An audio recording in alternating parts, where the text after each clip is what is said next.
ಮಂಡಕ್ಕಿ ಒಗ್ಗರಣೆಗೆ ಇವೆರಡು ಪದಾರ್ಥನ ಸ್ವಲ್ಪ ಜಾಸ್ತಿ ಅನ್ನೋಂಗೆ ಹಾಕ್ಕೊಂಡ್ರೆ ಮಂಡಕ್ಕಿ ಒಗ್ಗರಣೆನ ಹೋಟ್ಲಲ್ಲೇ ಮಾಡ್ತಾರೆ ನೋಡಿ, ಆ ಟೇಸ್ಟ್ ಬರುತ್ತೆ. ತುಂಬಾ ರುಚಿಯಾಗಿರುತ್ತೆ ಅಂತಲೇ ಹೇಳ್ಬೋದು. ಹಾಗಾದರೆ ಬನ್ನಿ ತಡ ಮಾಡದೆ ರೆಸಿಪಿನ ಶುರು ಮಾಡೋಣ. ಇದನ್ನು ಮಾಡಲಿಕ್ಕೆ ಮೊದಲು ನಾನಿಲ್ಲಿ ಒಂದು ಪ್ಯಾನಿಗೆ ಎಣ್ಣೆನ ಹಾಕ್ಕೊಳ್ತಾ ಇದ್ದೀನಿ. ಒಂದು 4ರಿಂದ 5 ಚಮಚ ಆಗುವಷ್ಟು ಎಣ್ಣೆ.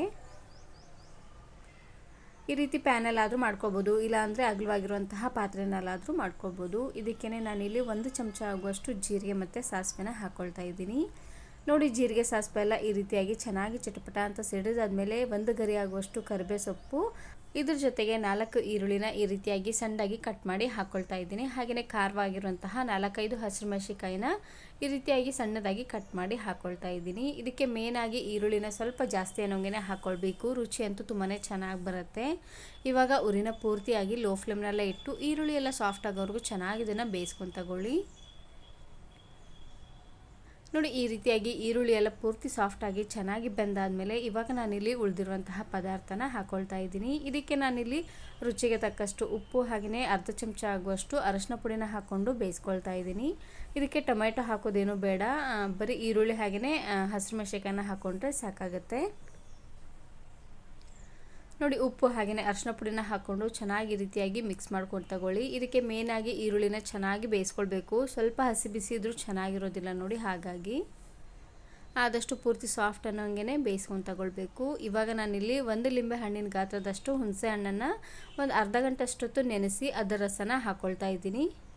ಇದಕ್ಕೆ ಹುಣಸೆ ಹಣ್ಣಿನ ರಸನ ಸ್ವಲ್ಪ ಜಾಸ್ತಿ ಅನ್ನೋಂಗೆ ಹಾಕ್ಕೊಳ್ಬೇಕು. ಹಾಗಾಗಿ ಇನ್ನು ಸ್ವಲ್ಪ ನೀರನ್ನು ಹಾಕ್ಕೊಂಡು ಹುಣಸೆ ಹಣ್ಣನ್ನು ಚೆನ್ನಾಗಿ ಕಿವುಚಿ ಮತ್ತು ಆ ನೀರನ್ನು ಹಾಕ್ಕೊಳ್ತಾ ಇದ್ದೀನಿ. ಈ ಹುಳಿ ಸ್ವಲ್ಪ ಹುಣಸೆ ಹಣ್ಣಲ್ಲೇ ಚೆನ್ನಾಗಿ ಕುದಿಬೇಕು ನೋಡಿ. ಹಾಗಾಗಿ ಹುಣಸೆ ಹಣ್ಣಿನ ರಸನ ಸ್ವಲ್ಪ ಜಾಸ್ತಿ ಅನ್ನೋಂಗೆ ಹಾಕ್ಕೊಂಡು ಇವಾಗ ಉರಿನ ಪೂರ್ತಿಯಾಗಿ ಲೋ ಫ್ಲೇಮ್ನಲ್ಲೇ ಇಟ್ಟು ಚೆನ್ನಾಗಿ ಇದನ್ನು ಕುದಿಸ್ಕೊಂಡು ತಗೊಳ್ಬೇಕು.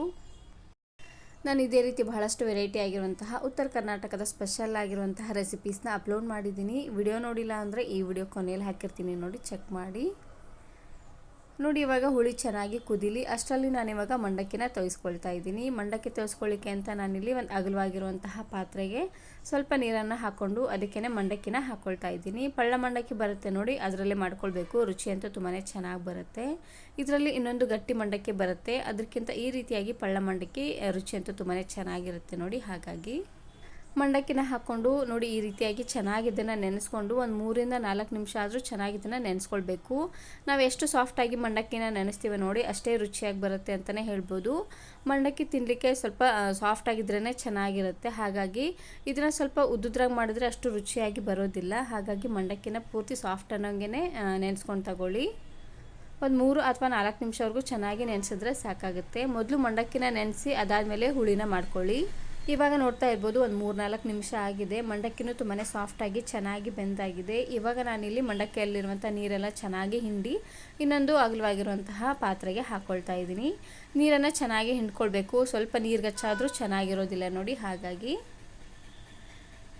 ಇವಾಗ ಹಿಂಡಿರುವಂತಹ ಮಂಡಕ್ಕಿನ ಹುಳಿಗೆ ಹಾಕ್ಕೊಂಡು ಕಲಿಸ್ಕೊಳ್ತಾ ಇದ್ದೀನಿ. ಇದಕ್ಕೆ ಹುಳಿ ಸ್ವಲ್ಪ ಜಾಸ್ತಿ ಇದ್ದಷ್ಟು ರುಚಿ ಚೆನ್ನಾಗಿ ಬರುತ್ತೆ ನೋಡಿ. ಹಾಗಾಗಿ ಹುಳಿನ ಜಾಸ್ತಿ ಹಾಕ್ಕೊಂಡು ಲಾಸ್ಟಲ್ಲಿ ಇದಕ್ಕೇ 2 ಚಮಚ ಆಗುವಷ್ಟು ಪುಟಾಣಿ ಹಿಟ್ಟನ್ನು ಹಾಕ್ಕೊಳ್ತಾ ಇದ್ದೀನಿ. ನಾನಿಲ್ಲಿ ಸ್ವಲ್ಪ ಹುಳಿನ ಎತ್ತಿಟ್ಕೊಂಡಿದ್ದೀನಿ.